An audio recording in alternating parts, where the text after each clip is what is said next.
have sound. Yeah.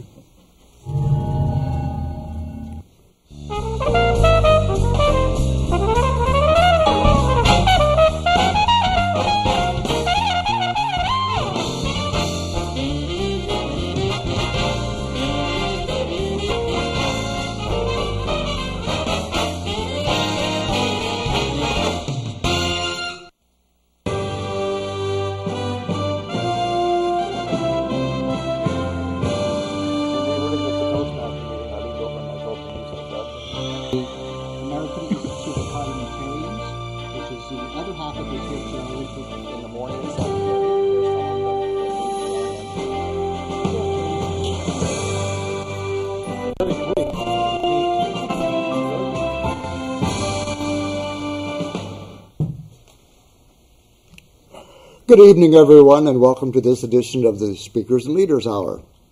I'm Dave Wilkins, your host, and this is indeed the program that comes into your home once a month on the first Tuesday from 7 to 8 p.m. in the evening. And we're here tonight, as always, to talk about two of our favorite topics, the Toastmaster organization as well as the parliamentary organization, which is the National Association. Tonight we have with us on our panel two of our regulars who are the anchors that keep this thing going for me, and one lady from Hammond, Indiana, and I'll be introducing these people here in just a moment. This first half of the program, we're going to have three different speeches about three different topics, and then we will have, of course, what we always do is the evaluation. And in between there, sometimes we're going to talk about the various clubs in Fort Wayne and what's going on in the Toastmaster world. Well, since we have those beautiful people on the screen, the gentleman that you see there is Mr. Tom Haller. Tom, thank you for being here tonight. And the lady next to him is Patricia Knaebe. And Patricia, thank you for being here tonight. It's always good to see you. The other side of the room, we have with us a young lady named Jeannie Rapstad, and she is here from Hammond, Indiana, also a Toastmaster. And we're going to hear more from her a little bit later on. As I said, we often talk about the Toastmaster clubs here in the Fort Wayne area, and if we could, I'd like to have each of the people here talk about the clubs they represent. And can we start with you, Patricia? I think we can get a camera over there on you pretty soon. Yeah, there we go.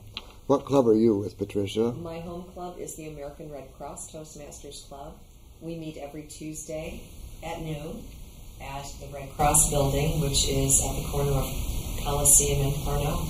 Okay, and you also belong to, I believe, I also belong to the Advanced Speakers and Leaders Club, and that club meets once a month.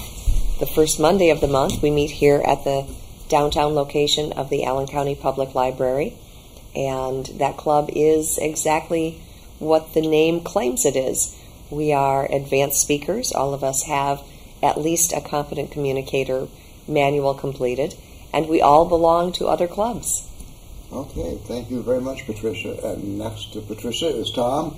Tom, can you tell us about the various clubs that you belong to? Well, I will do my best. My home club is the Anthony Wayne Toastmasters, which I have in common with Mr. Wilkins. And they meet every week on Thursday at the Ivy Tech College, room 1362. That's the one on Crescent and Coliseum. Ivy Tech has several locations, but that's the main campus. We've had a long relationship there and get along very nicely. They have available to us technology. If you want to do a PowerPoint presentation or something like that, you can readily do that. I also belong to the Bob Lyman Club, which meets the second and fourth Monday of every month in the Pizza Hut at Northcrest Shopping Center. And they don't have so much technology, but they do have pizza, which is a very large draw. All right. Well, thank you, Tom. Those are two great clubs, actually four I've heard so far. And I belong to the Bearfield Toastmasters, which coincidentally is meeting this evening at the Penguin Point there on the south side of Fort Wayne. Best club on the south side. It's on Winchester Road, and also it serves really good sandwiches. And we have a great little club that meets there called Bearfield Toastmasters. And now, Jeannie, if you want to talk about your club, what club do you belong to? I belong to the Great Communicators of Northwest Indiana, Club 4742. We meet on the first, third, and fifth Tuesdays every month at the Lake County Library on Route 30 in Maryville, Indiana. It's a wonderful club. We have about 25 members, a cross-section of all walks of life, and we have a lot of fun there. Really good speakers, so I invite anybody in our area to please stop by, and perhaps you may want to join us. That is an awesome number, 25 people to belong to one club. I wish we had clubs that big in Division B. We struggle with 8 to 10 to 12 members around here, but that sounds like an awesome club to be a part of. And you are a member there. Do you belong to any other clubs? Not at the moment. I used to when I worked in Chicago. I was also a member of a club in Illinois, but I gave that up because now I'm retired from the commute into Chicago. Oh. So now just the one club in Indiana. Okay. All right. Alrighty. Well, as I promised you a little bit ago, we do have 3 presentations tonight. This is indeed what we do in Toastmasters, is we give speeches to one another, and then we have evaluations. Our first presenter tonight is Patricia, and she is indeed a DTM and a member of 2 clubs, as she had mentioned earlier, the Advanced Speakers as well as the Red Cross. And she's working on the basic manual, project number 2, which is Organize Your Speech. And Patricia will take us on the benefits of Toastmasters. Help me welcome Patricia with that speech, the benefit of Toastmasters.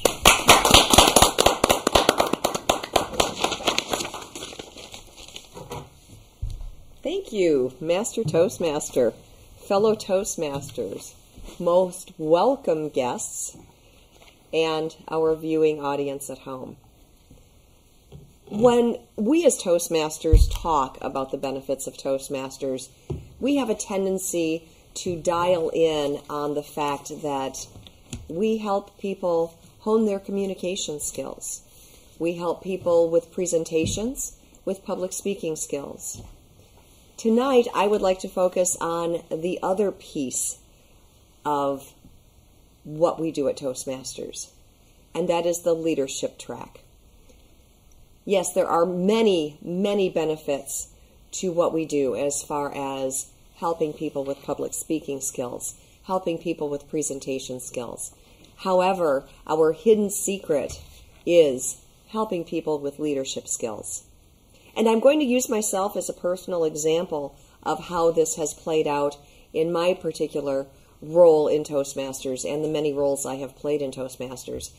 I started in Toastmasters in 2009, I believe, with the American Red Cross Club, and I am a charter member of the club. And to say I was green around the ears or green around the gills or something like that would be an understatement. I didn't understand the leadership roles very well. As a matter of fact, my first year in the club, I didn't even pay attention to the leadership track. And we do have 2 tracks that we follow. One is the communication track, and the second track is the leadership track.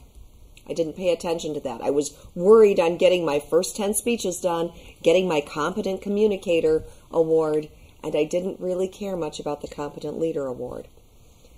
That changed the second year as I looked at the Competent Leader Manual and started digging into it and looking at what those roles had to offer and what those pieces had to bring to the table for me as far as benefiting me in the many leadership skills that there are. And some of the projects included organization, time management, prioritizing tasks, all of the things that leaders need to do to be an effective leader and lead a solid team are all part and parcel of the Competent Leader Manual. As I dug deeper into that, I started taking on more advanced roles in the club. I became a club officer. After being a club officer for a few years, I decided to find out what was beyond the club. And I became an area governor. And as an area governor, I oversaw many clubs. When I first became an area governor, I am almost embarrassed to say this, I thought I could phone it in. I thought I could just show up, do a little bit of this, a little bit of that, not be 100% accountable for what I was doing, but just show up and that would be enough. And I found out quickly how wrong I was. I found out that I really needed to step up my game and start being the leader that I was meant to be in Toastmasters. This meant visiting my clubs, completing my club visit reports in a timely manner, going to the meetings that were required of me to attend in Indianapolis, the district executive committee meetings. After upping my game, so to speak, as an area governor, I decided to try leadership at a whole new level. I became the Division B governor and found that that piece of leadership took even more accountability, because not only were all of the clubs in Division B, and at the time we had 15 clubs, we grew to 16 clubs while I was Division B governor. Not only was I responsible for those clubs, I was also responsible for the area governors who governed underneath me. What this took was increased organization, increased prioritization, increased delegation, and a lot of project planning. Now, I am not a highly organized person by nature, and anybody who walks into my office at my home can certainly see that from the get-go. But this particular leadership role demanded organization from me. It demanded that I be at the very top of my game, because I had contests to organize. I had officers training to organize. I had to organize meetings with my area governors. So the leadership role and the leadership track in Toastmasters is a key piece to the benefits of Toastmaster and to what makes Toastmasters such a successful program. If you haven't thought about Toastmasters seriously in the past, if you're thinking to yourself, well, I'm not much of a speaker, I really don't think I want to become part of Toastmasters because it's all about speaking, I'm here to tell you that you're not 100% right. Yes, it is about the speaking, it is about communication, but it is also about leadership. And if you are serious about leading in your church, leading in your community, volunteering at an organization, leading in your business, consider Toastmasters to help you with those leadership skills, because I have found that leadership skills has become a true benefit for me in the Toastmasters experience. Master Toastmaster.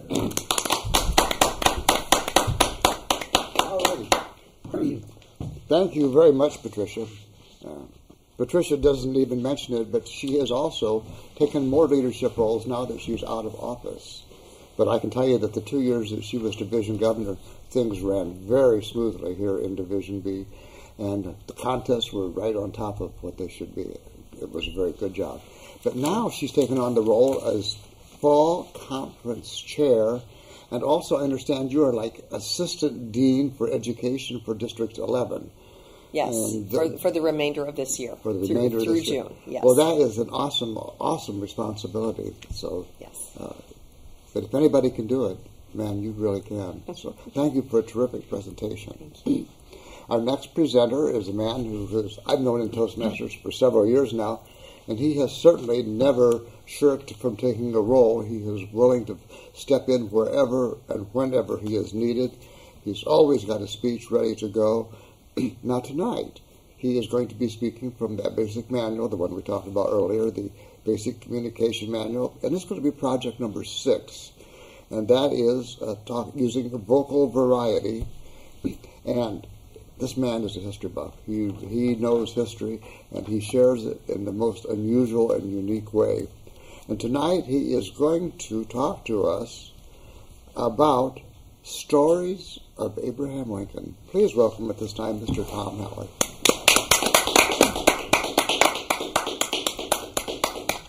Thank you, Mr. Wilkins. I appreciate that. Before I get into the heart of the story, let's brag on Patricia just a little bit more. What she accomplished. She managed to accomplish with people like me as her assistants for a governor. No, it can't get much better than that, folks, I tell you that much. All right. Just over 150 years ago, Abraham Lincoln was assassinated. Most people know that, even those who are not too deeply into history. However, there were a number of things that came out of that you probably do not know.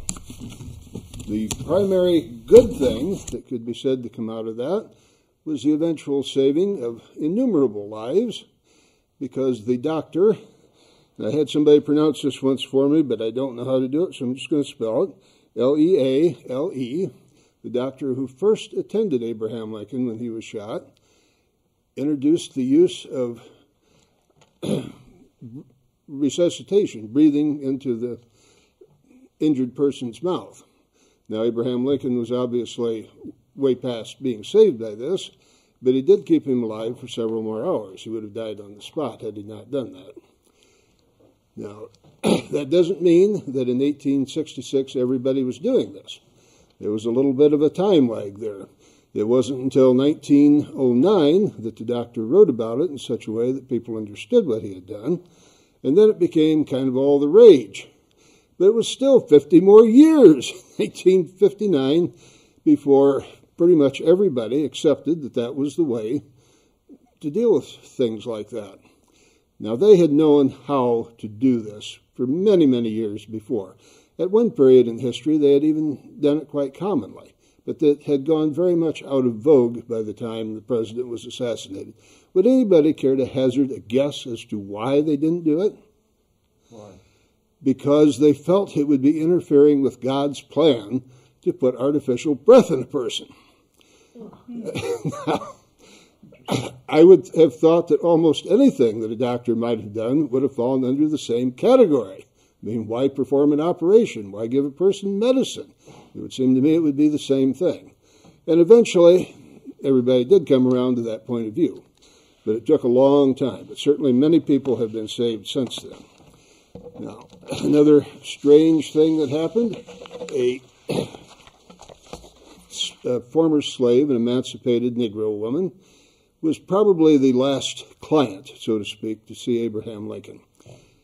Her husband was serving in the Union Army. She had been getting his pay. All of a sudden, her pay stopped. Her husband's pay stopped. She didn't know why. It doesn't say in the article whether or not they ever figured out what the problem was. She couldn't get work. Her kids were hungry. So at first the guards were going to shoo her away, but Abraham Lincoln overruled them. He talked a long time to the woman, promised to look into it. Now, he died, of course, before he could do that.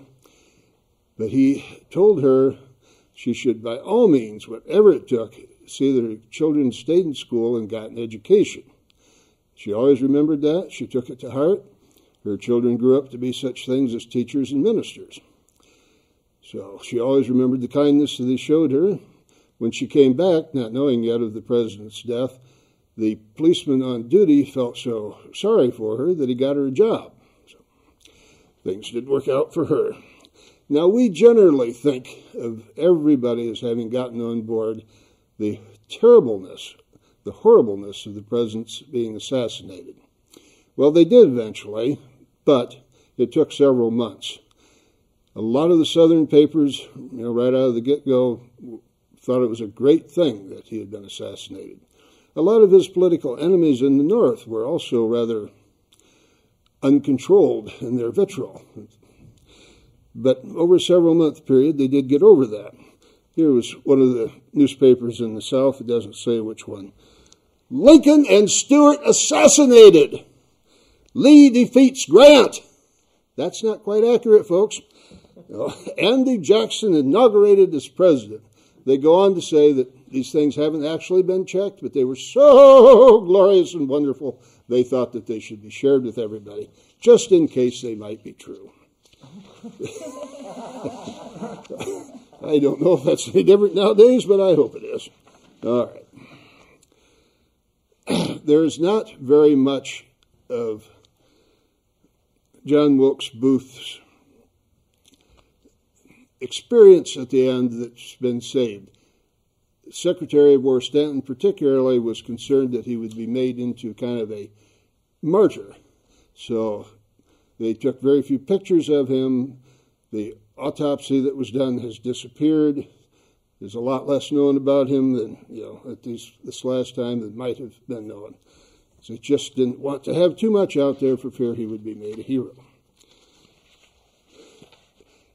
By some measures, I suppose it would be hard to top the president's death for a tragedy.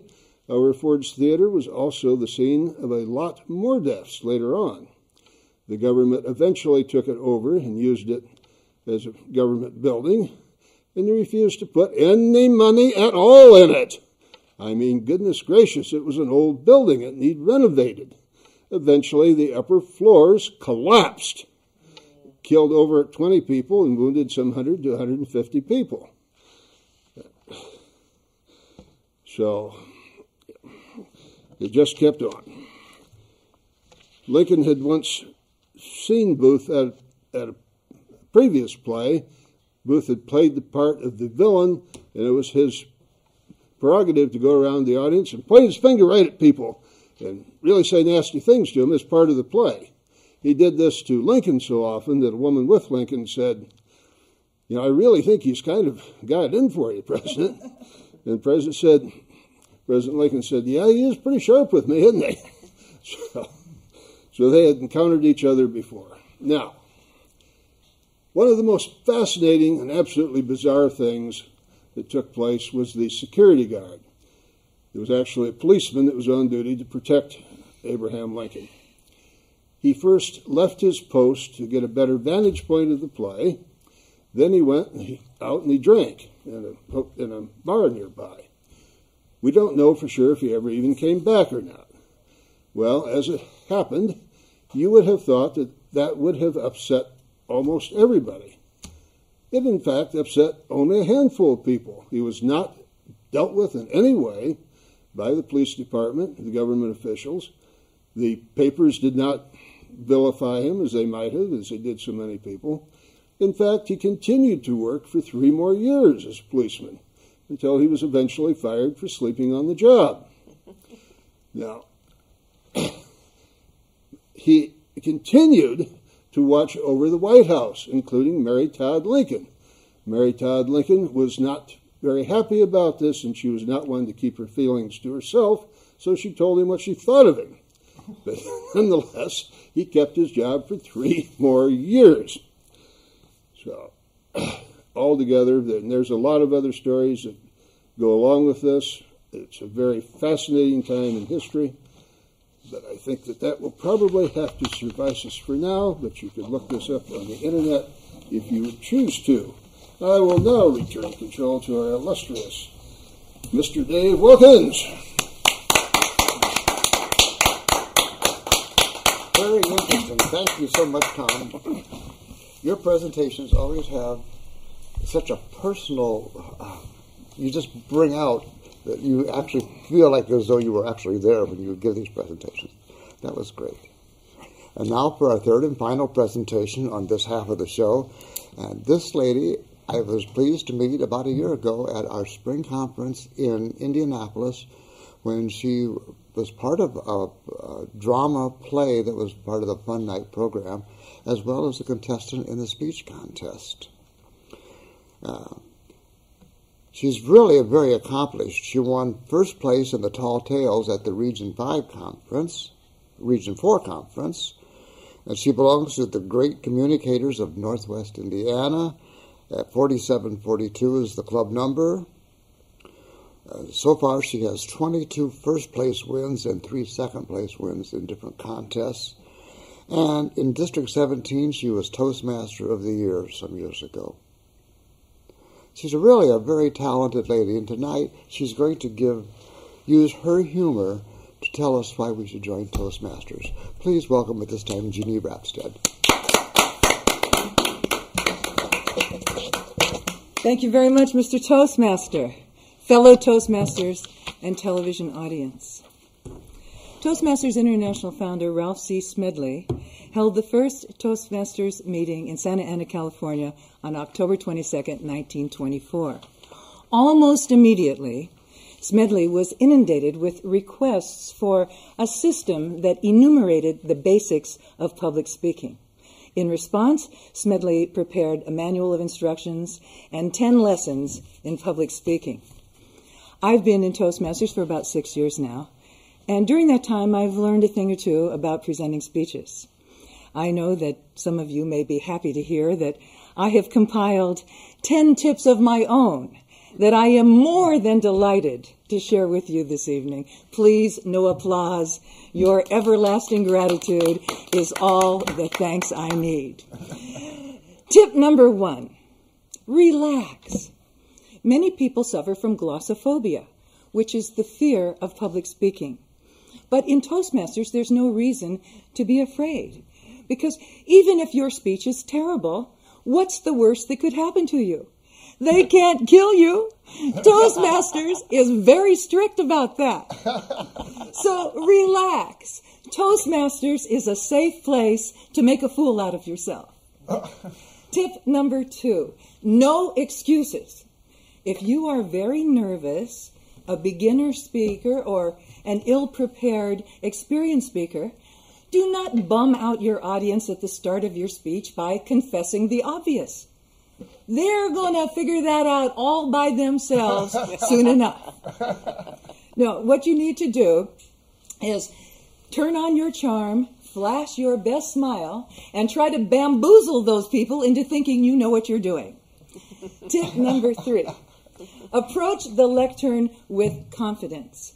If you do not suffer from glossophobia, but are in fact more than ready, willing, and able to inflict your latest 5 to 7 minute speech on your fellow Toastmasters, saddle on up to the lectern with self-assurance. Accept your introduction with self-effacing grace. Dismiss the Toastmaster with a look that says, "See you in 5 to 7 minutes," and address your audience with such command that the bard's ancient words, "Friends, Romans, countrymen, lend me your ears," sounds like mere schoolyard piffle. Tip number 4, shake hands with the Toastmaster. Well, as we get to know our fellow Toastmasters, naturally, we grow fond of them. Nonetheless, when you are invited to the lectern, resist the urge to grab the Toastmaster by the neck and give them a noogie. A simple handshake will suffice. Tip number 5, acting loosey-goosey. To clarify, suppose you're invited to the lectern, and on your way up, you decide to go into your My Life the Musical mode, and you start singing, "I'm walking to the lectern, lectern, lectern. You used to be my honey till you spent all my money. I'm walking to the lectern, lectern." If you decide to go for the laugh, don't do it halfway. Own it, girlfriend. Otherwise, instead of being funny, you might end up just looking goofy. Tip number 6, do not distract your audience. While your family may get a big kick out of your Rodney Dangerfield tie impression, your audience may find it distracting. Ditto with the flicking of hair, the smoothing of mustaches, or the adjustment of eyeglasses. Develop poise, because if you do all of these mannerisms, you may convince your audience that you've got the heebie-jeebies. Tip number 7, posture and pacing. So, if you're invited to the lectern, you have to keep in mind that a confident speaker takes command of the stage. They move with fluidity and assurance. Yada-da-yada-da, yada-da-yada-da, yada-da. Avoid developing the frenzied pace of a crazed Bengal tiger. Tip number 8. Clothes make the man or woman. Now, men, if you approach the lectern pulling up your pants, you create the idea in your audience's mind that your trousers are way too loose.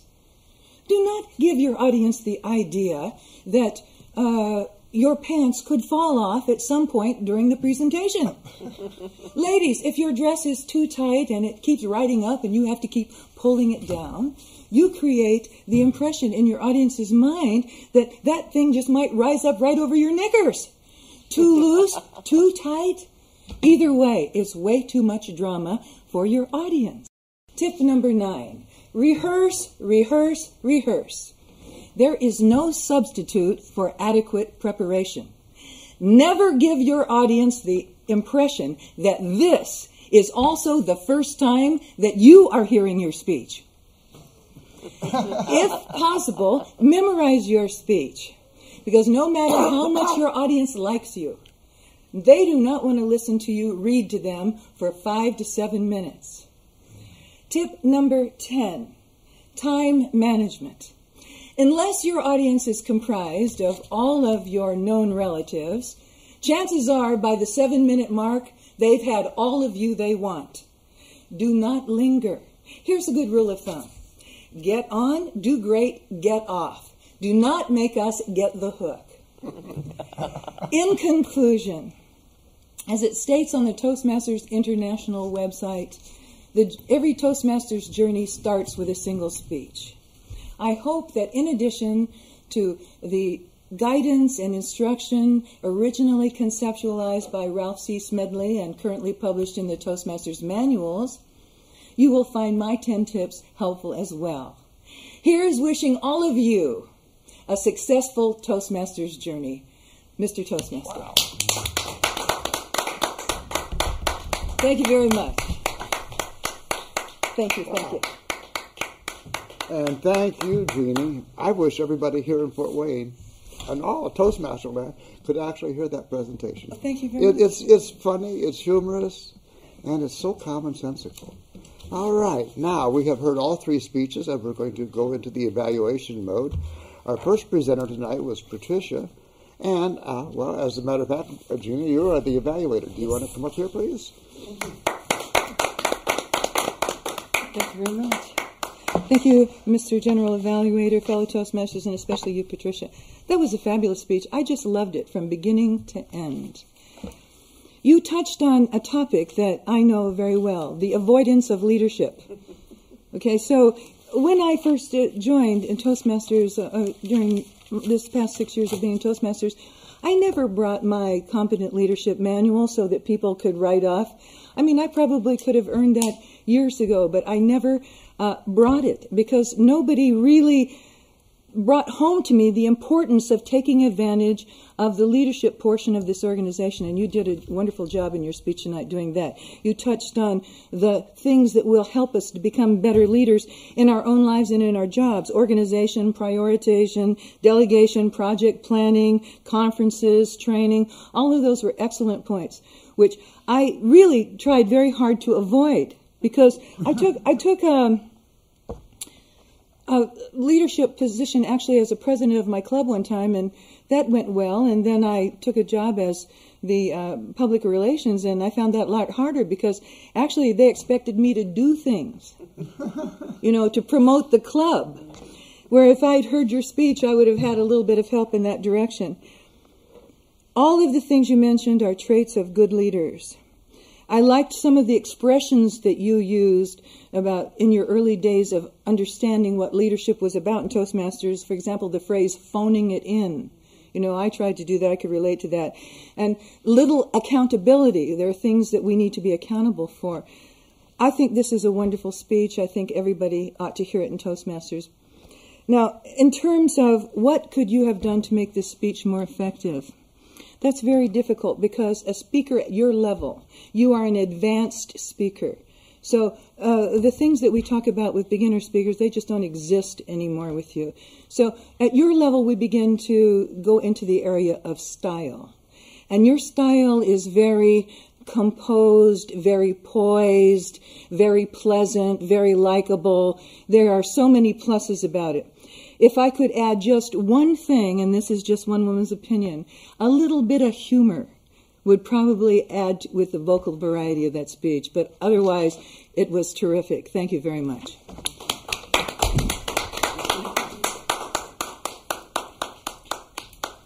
Again, thank you. What an awesome evaluation. The only thing I thought of was perhaps a prop. If you had held up the competent leader manual, that might have been just a little bit better. Okay, you have been evaluated. Now let's see how you do with Tom's evaluation. And Patricia is going to evaluate Tom.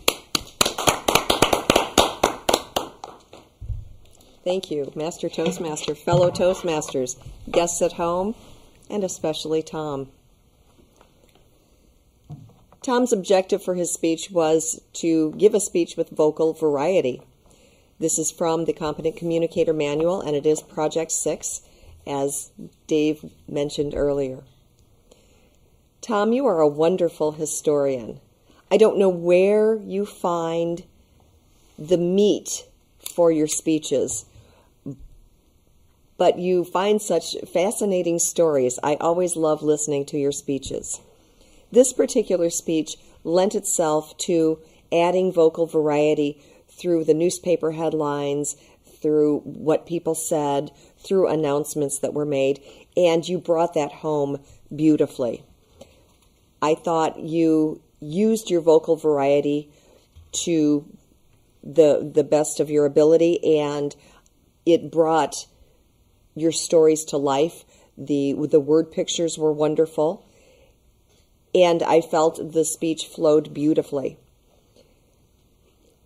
Again, as Jeannie mentioned, at your level of speaking, we don't talk about beginning traits that you can use to beef up your speech. And there's only one area that I could see that might be improved, and it's not something that can be improved in this space.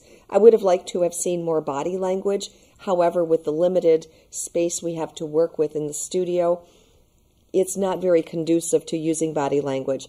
However, if you give this speech at a club, I would love to see some body language added to it.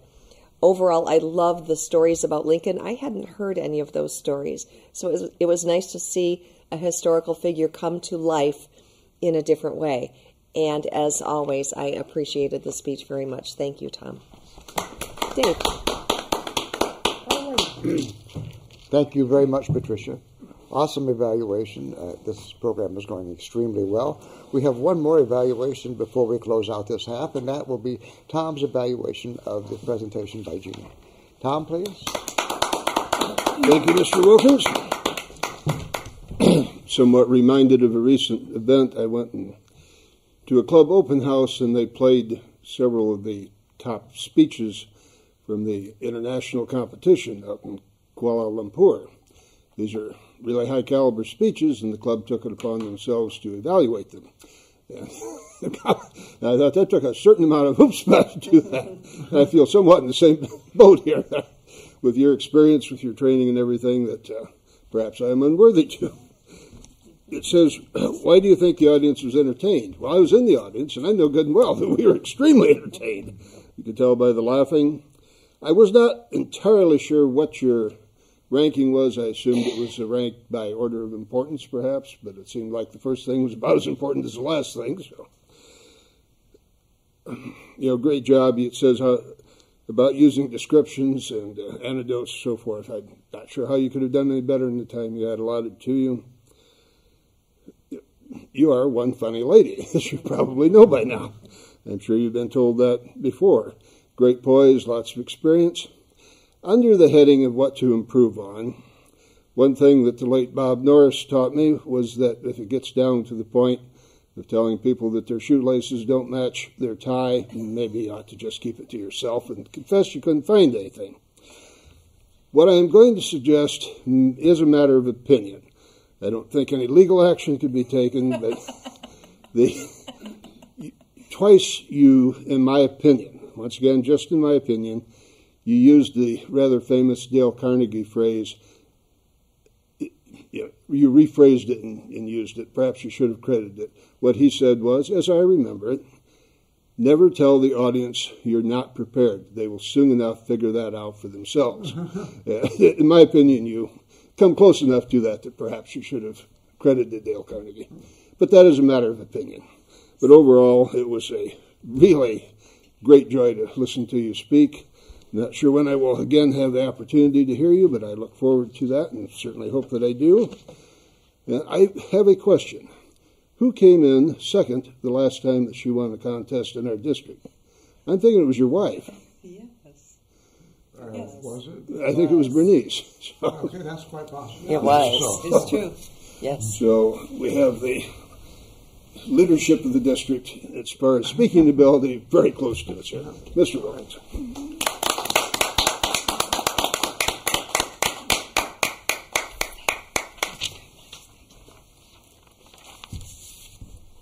Very good evaluation, Tom. In fact, the speeches and evaluations for this portion have just been par excellence. It's a joy to do a program that comes together as well as this did. Before we close out this half, I'm just going to ask for some final comments from our guests here, and then Jeannie's going to have to head home. She's going back to Hammond tonight. So do you have any final comments for the first half tonight, Patricia? I have thoroughly enjoyed this first half of the program. Varied speeches, a lot of great examples of what Toastmasters can do for us as far as developing our speaking ability, and I enjoyed it thoroughly. Well, thank you, Patricia. Okay, and Tom? I would just once again express my appreciation to this young lady from coming up all the way from Hammond, Indiana to join us. It was quite wonderful of you. Thank you. And Jeannie, do you have any final thoughts for tonight? Well, it was my pleasure to be here. Thank you for inviting me. I appreciate it so much. And, you know, Tom, I didn't know that Dale Carnegie said that, but now that I do, I can throw that in because that'll add a little bit more street cred to my tip. So thank you for mentioning that. All right. Well, thank you so much. This will conclude the first half of the program, and we will come back in a few minutes and start the parliamentary half. So see you in just a few minutes. Thank you very much. And now for our next speaker, Stanley Litzner.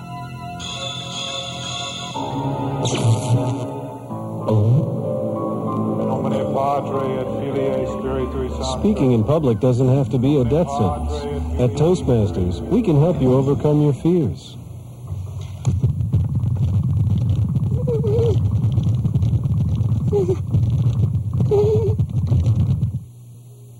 I'd like to begin tonight with a little joke. This guy, he's a farmer. He says, "Hey, hello, sorry." But seriously, folks. Speaking in public is no joke. Farmer says, doctor says, chicken says... For help, call Toastmasters, the public speaking support group. The chicken. All the education in the world won't help you get ahead in life if you can't express your ideas effectively. Every day, competition for advancement gets tougher and tougher. You need an edge. A Toastmasters club can give you that edge. A low-cost learning experience for men and women. Toastmasters gives you the confidence to express your ideas to anyone. Get the Toastmasters edge.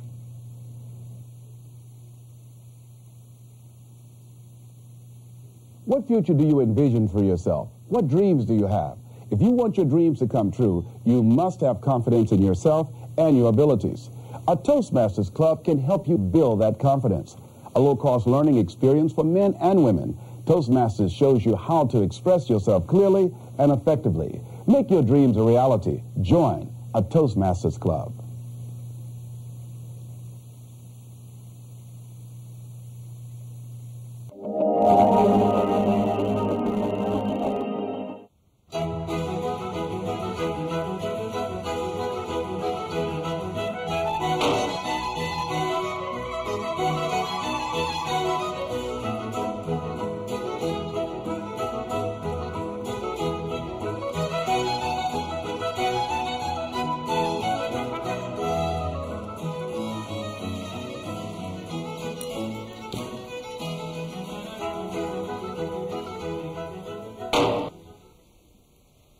And welcome back to the second half of the Speakers and Leaders Hour. This is the portion of the program where we discuss Robert's Rules of Order and also the National Association of Parliamentarians, the organization that we who are parliamentarians belong to. We're very privileged tonight to have the president of our local unit, the Bob Lyman unit, and that is our own Mr. Tom Haller. And he is going to give us a presentation tonight using the Toastmaster Manual, project number 5, The Body Speaks. And his topic, as he's going to talk about tonight, his speech title is indeed How to Behave. As a matter of fact, of this last conference that we were to, we found that we had some people who could use the information that they're going to hear right now very much. Please welcome Mr. Tom Haller.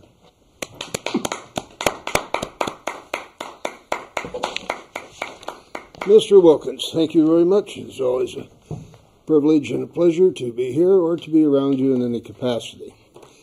Actually, it wasn't quite where I was going with this talk, but since we brought that up, let's cover a couple of things. When you're in a meeting, if you have something to say, when there's an opportunity, you stand, you identify yourself, if it's a group of any size. I mean, if it's the same 8 people at the Toastmaster Club, you probably don't need to do that. But when you're with a large group, you identify yourself and you state why you have a right to speak there. For example, you're the area governor of a certain area or you're a club president. Then you make your speech, always directing your comments to the chair, never to other members of the group. And they're always on point, and they always concern themselves with the amendment or whatever is being discussed, whatever bit of business is up. They do not have anything to do with any other person there, their birth circumstances, their appearance. It's not part of it. When you are done, then you sit down. You're not allowed to continue to stand and look about at people and intimidate them with your actions. So, anyway, what I really was getting at with this particular talk is how the chair should behave when motions are made. This is from the NAP magazine they send out every month, and this is by a Jonathan Jacobs. He calls it the chair and the frame. By that, he does not mean that it takes place in a furniture shop or a place that sells pictures.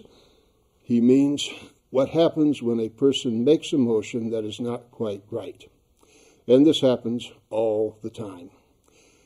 We are not all parliamentarians, though I'm not sure that's our fault. Heaven knows our club is open to all. We would like you all to become parliamentarians. But nonetheless, you must obey the person who's doing the chairing of the meeting, the business meeting, should obey certain principles which may not be well understood. If a person makes a motion and it's not quite right, he doesn't say, "Ha! You've messed up. You've missed your chance." He doesn't say, "Point of order, moving on." No, he helps the person make the motion in such a way that it is suitable to be discussed. Lots of the details of making the motion are not a part of the average person's vocabulary. When you want to make a motion, you say, "I move that." You don't say, "I motion."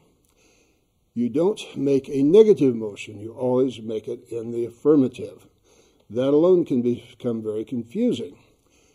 For example, if you're tired of the bean supper, it is not appropriate to suggest, "I don't want no more bean suppers." No.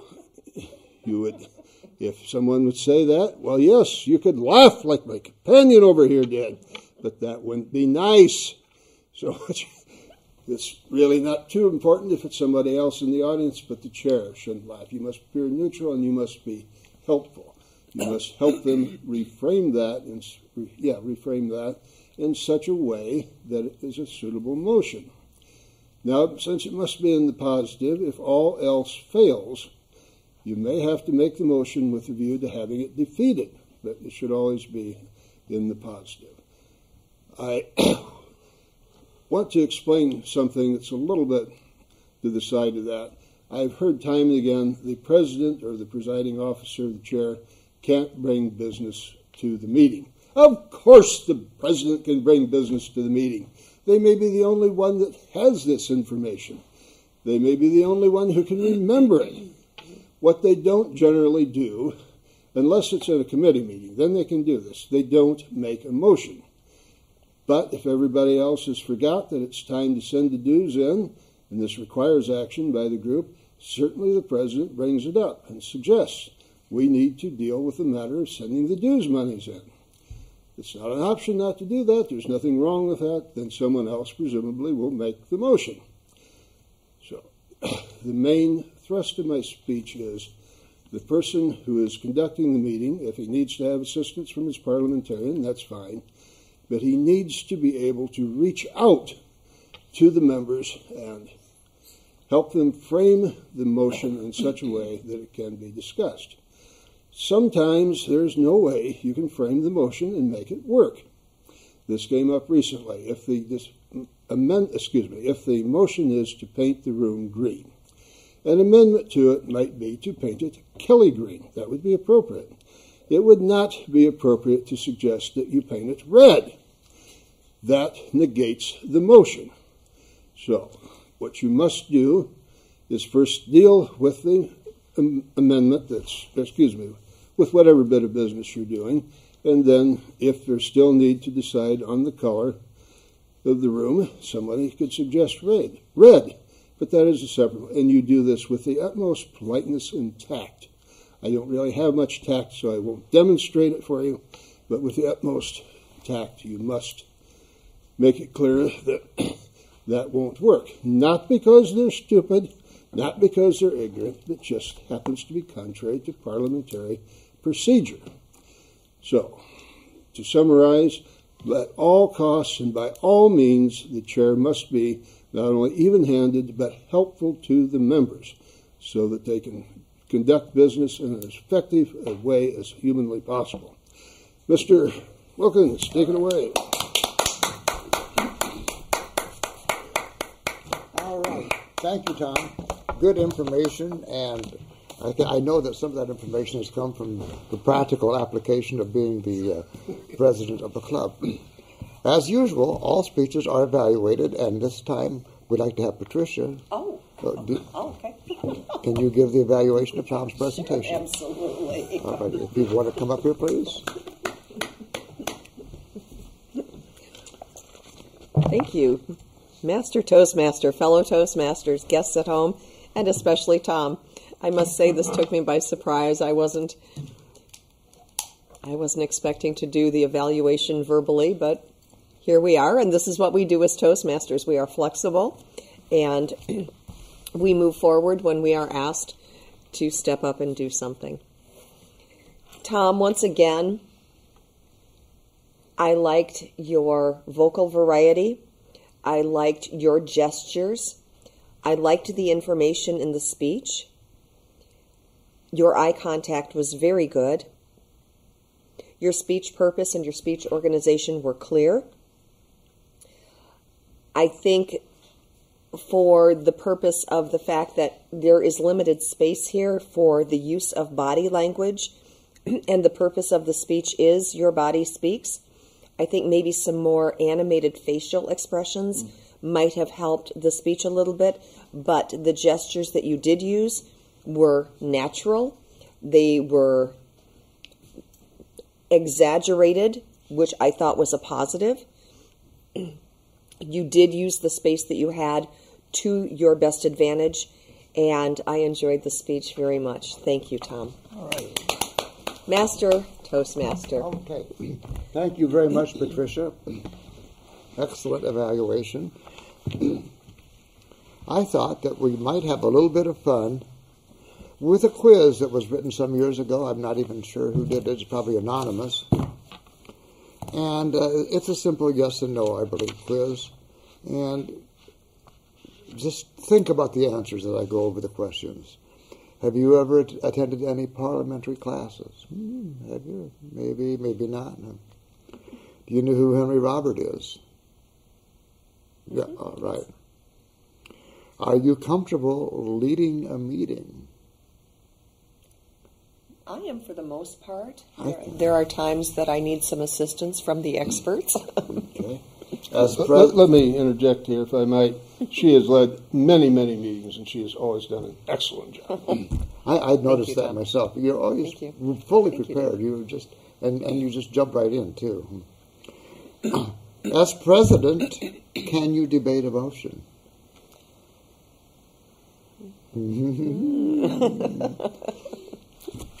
No. No is the basic correct answer, but also it's yes, because there is a way. If you're chairing a motion and you as president feel very deeply about one side or the other, you can relinquish control of the lectern and bring up your next officer, vice president of education. You go sit in the audience, become part of the gallery, and then you're called upon, just like any other member, to express your opinion. And then you need to stay there until that particular piece of business has been handled one way or the other. And you know what? We are running out of time. I see cards flashing in the back here. I want to say some quick thank yous to Norm Compton for being our director tonight, to Dennis Osborne for being here and taking care of the audio, and our one cameraman who has done an excellent job tonight is Mr. Robert Boyd. Oh, thank you all for being here.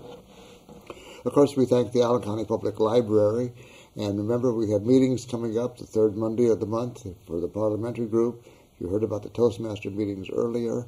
And until then, may all your meetings be fair and efficient. And thank goodness, and good night, ladies and gentlemen.